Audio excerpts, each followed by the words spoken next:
Sébastien descendit de la voiture importée devant le Grand Palace Hôtel en ajustant son veston sur mesure. Le chauffeur courut pour ouvrir la porte, mais il écarta le geste d'un signe sec. Il aimait être vu arriver seul. C'était un homme habitué à dominer les lieux, pas à demander des politesses. La montre suisse brillait discrètement à son poignet, et le regard portait cette assurance froide de celui qui n'a jamais entendu un vrai « non ». Le hall était bondé. Des hommes d'affaires discutaient en petits groupes, des femmes élégantes attendirent l'ascenseur, des cadres parlaient au téléphone à voix basse. Sébastien avança jusqu'à la réception d'un pas ferme. Mauricio, le directeur, le reconnut immédiatement et se redressa. Il savait qui il était. L'un des plus grands milliardaires du pays, investisseur agressif, connu pour ne tolérer aucune erreur. « Monsieur Sébastien, quel honneur !» dit Mauricio avec un sourire répété. « Votre suite est déjà prête. » Sébastien hocha la tête, mais avant qu'il puisse répondre, quelque chose attira son attention.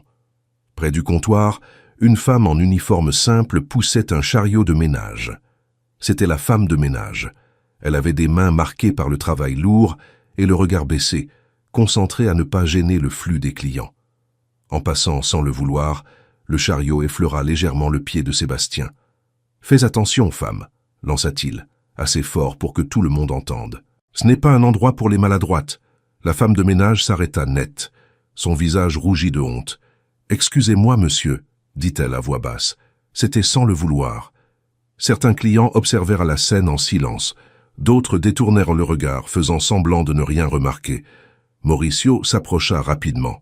« Tout va bien, monsieur Sébastien, je vais régler cela. » Sébastien leva la main pour l'interrompre. « Non, laisse. » Il regarda à nouveau la femme de ménage, l'évaluant comme un objet déplacé. « Tu sais quel est le problème de ces hôtels? Ils embauchent n'importe qui. » Le commentaire tomba lourdement dans l'air. La femme de ménage serra la poignée du chariot, avalant sa salive. C'était Anna. Elle travaillait là depuis 2 ans, toujours invisible, toujours silencieuse. Sébastien appuya son coude sur le comptoir. « Mauricio, je m'ennuie. Animons un peu cet endroit. » Il sourit du coin des lèvres. « Combien coûte la pire chambre de cet hôtel ?» Mauricio cligna des yeux, confus. « La chambre la plus simple, 800 réels la nuit. » « Parfait. » Sébastien se tourna à nouveau vers Anna. « Faisons un pari, femme de ménage. » Son cœur à elle s'emballa. « Moi, monsieur, si tu arrives à payer la pire chambre maintenant, je te donne la suite présidentielle. » Il rit. « Mais si tu n'y arrives pas, je veux que tu disparaisses de mon chemin, dès aujourd'hui. » Un murmure parcourut le hall. Certains clients froncèrent les sourcils. D'autres sortirent discrètement leur téléphone. L'humiliation était trop évidente pour être ignorée. Mauricio tenta d'intervenir.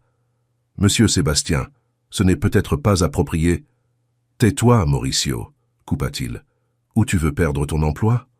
Le directeur recula immédiatement. Anna sentit ses jambes trembler. Son salaire couvrait à peine le loyer. 800 raies représentaient presque la moitié de ce qu'elle gagnait dans le mois. Ce n'était pas un pari, c'était de la cruauté. « Je ne peux pas, » murmura-t-elle. Sébastien sourit, satisfait.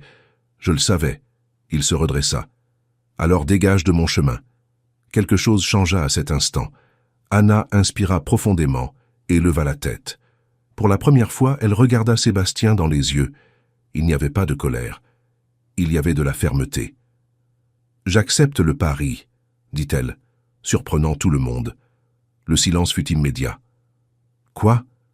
Sébastien arqua le sourcil, amusé. « Tu as entendu le prix ?»« Je l'ai entendu. » Anna fit un pas en avant. 800 réés. Certains clients se rapprochèrent discrètement. Mauricio commença à transpirer. « Tu es devenue folle ?» lui chuchota-t-il. Elle ne répondit pas. Sébastien croisa les bras. « Alors finissons-en vite. Paix. » Anna marcha lentement jusqu'au chariot de ménage. Elle ouvrit un compartiment latéral, en sortit un sac simple et le posa sur le comptoir. Elle commença à compter l'argent calmement. « Des billets pliés, organisés un par un ? » « C'est impossible, » murmura Mauricio. « 200, 400, 600, 800, » dit Anna en poussant l'argent devant elle. Le hall explosa en chuchotements. Sébastien fixait les billets. Le sourire commença à disparaître. « D'où tu sors ça ?» demanda-t-il sèchement. « De mon travail, » répondit-elle, comme tout le monde. « Ne me mens pas. » Anna inspira profondément. « Vous voulez vraiment savoir ?»« Je veux. » Elle fit alors quelque chose que personne n'attendait. Elle sortit de sa poche un ancien badge, différent de l'uniforme de l'hôtel, et le posa à côté de l'argent. « Avant d'être femme de ménage ici, j'étais auditeur financier. J'ai travaillé 20 ans avec de grands groupes d'entreprises, y compris certains de vos investissements, monsieur Sébastien. » Le choc fut immédiat. « C'est ridicule, » dit-il, mais maintenant sans autant de conviction. Anna continua. « J'ai quitté le marché après avoir dénoncé un schéma de fraude. J'ai préféré nettoyer les sols plutôt que de salir mon nom. » Elle regarda autour d'elle. « Et je sais exactement qui vous êtes. » Les clients commencèrent à murmurer plus fort. Un homme en costume sortit son téléphone. « Ce nom, je me souviens, » dit quelqu'un. Sébastien sentit un frisson lui parcourir l'échine. « Mauricio, » dit Anna calmement, « peux-tu confirmer qui a audité le dernier rapport financier du groupe Mendonça ?» Le directeur avala sa salive. « C'était Anna, avant qu'elle ne quitte l'entreprise. » Le hall devint absolument silencieux. Sébastien recula d'un pas. « Tu mens. » Anna sourit pour la première fois. « Voulez-vous que j'explique comment vos comptes à l'étranger sont maquillés ?» Un murmure se transforma en choc. « Ou préférez-vous que je parle de l'enquête qui est sur le point d'être rouverte ?» Sébastien pâlit. « C'est du chantage. » « Non. » Anna poussa l'argent une fois de plus. « C'est le pari. J'ai payé. Tenez maintenant votre parole. » Tous les regards se tournèrent envers Sébastien. Pour la première fois, le milliardaire n'avait plus le contrôle de l'ambiance. Il respira profondément, forçant un sourire rigide. « La suite est à vous. » Anna hocha la tête. « Merci. » Elle reprit l'argent. « Et soyez tranquille. Je ne suis pas venu ici pour détruire qui que ce soit. Juste pour rappeler que l'argent n'achète pas le caractère. » Le hall explosa en applaudissements spontanés. Sébastien resta immobile, englouti par le silence qu'il avait toujours utilisé contre les autres. Le silence qui suivit les applaudissements fut lourd. Sébastien sentit quelque chose qu'il n'avait pas éprouvé depuis des décennies. La perte de contrôle. Ce n'était pas seulement le pari. C'était le regard des gens. Avant, ils regardaient avec respect. Maintenant, ils observaient avec jugement. Il ajusta son veston, essayant de retrouver sa posture. « Ça ne s'arrête pas là, » dit-il bas, presque pour lui-même. Anna entendit. Tout le monde entendit. Elle se tourna lentement. « Si, ça s'arrête, » répondit-elle avec fermeté. « Parce que vous avez déjà perdu. » Mauricio semblait plus petit derrière le comptoir. Il transpirait, passait la main sur son visage, ne sachant où regarder. Certains clients se rapprochèrent encore. Personne ne voulait rater la conclusion. « Monsieur Sébastien, » dit un homme grisonnant, élégant en s'approchant, « je m'appelle Alvaro. Je suis le directeur du fonds qui gère cet hôtel. » Sébastien se figea. « Alvaro, » murmura-t-il. « Oui. » L'homme regarda Anna avec respect. « Et je reconnais très bien cette femme. Elle a travaillé avec moi il y a des années. L'une des esprits les plus brillants que j'ai connus. » Le coup fut précis. « Alors c'est vrai, » murmura quelqu'un. Sébastien respirait avec difficulté. Ce n'était pas seulement l'humiliation, c'était l'exposition. « Anna, pourquoi es-tu ici ?» demanda Alvaro. « À nettoyer les sols ?» Elle sourit légèrement. « Parce qu'ici personne ne me juge sur mes diplômes, seulement sur l'uniforme, et ça en dit long. » Alvaro hocha lentement la tête, comprenant. « Mauricio, » appela-t-il, « tu as permis cela ?» Le directeur bégaya. « J'ai seulement obéi à monsieur Sébastien. »« Tu as obéi à un client ou à un milliardaire ?» rétorqua Alvaro. « Parce que cet hôtel a des règles. » Sébastien se ressaisit un peu. « Alvaro, discutons en privé. » « Non. » Le directeur fut ferme. « Ici, comme c'était public, ça se termine publiquement. » Un brouhaha approbateur parcourut le hall. Monsieur Sébastien a défié une employée, l'a humiliée et a parié de l'argent en utilisant le nom de l'hôtel, continua Alvaro. Cela viole notre code interne. Sébastien rit nerveusement. Code interne, j'investis plus ici que ce bâtiment ne vaut. Anna fit un pas en avant.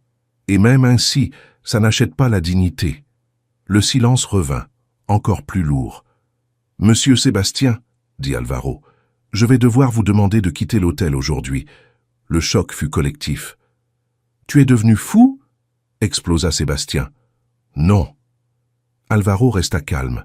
« Mais je protège l'image de l'hôtel. » Sébastien rit, incrédule. « Tu sais qui je suis ?»« Je sais, » répondit Alvaro. « Et justement pour cela, vous devriez savoir vous conduire. » Mauricio semblait sur le point de s'évanouir. « La suite, » murmura Sébastien, « a été promise. » Anna le regarda. « Je n'en ai pas besoin. » Elle prit son badge de l'hôtel et le posa sur le comptoir. « Je n'ai plus besoin de cet emploi non plus. » Les murmures grandirent. « Anna » appela Alvaro. « Je suis reconnaissante, » répondit-elle. « Mais aujourd'hui, je ne nettoie plus les sols de ceux qui piétinent les autres. » Sébastien sentit quelque chose se briser en lui.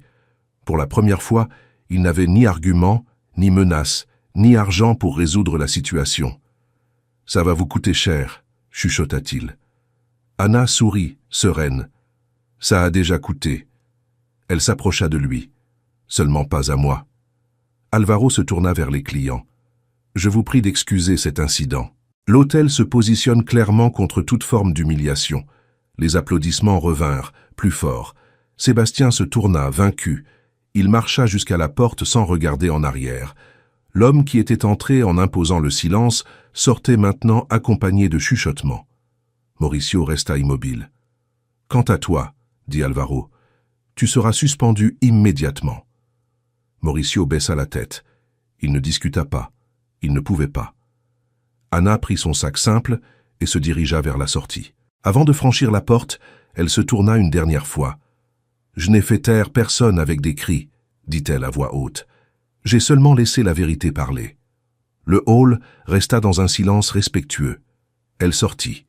Et ce jour-là, tous ceux présents apprirent que le pouvoir ne réside pas dans l'humiliation, mais dans le fait de ne pas avoir besoin de prouver quoi que ce soit.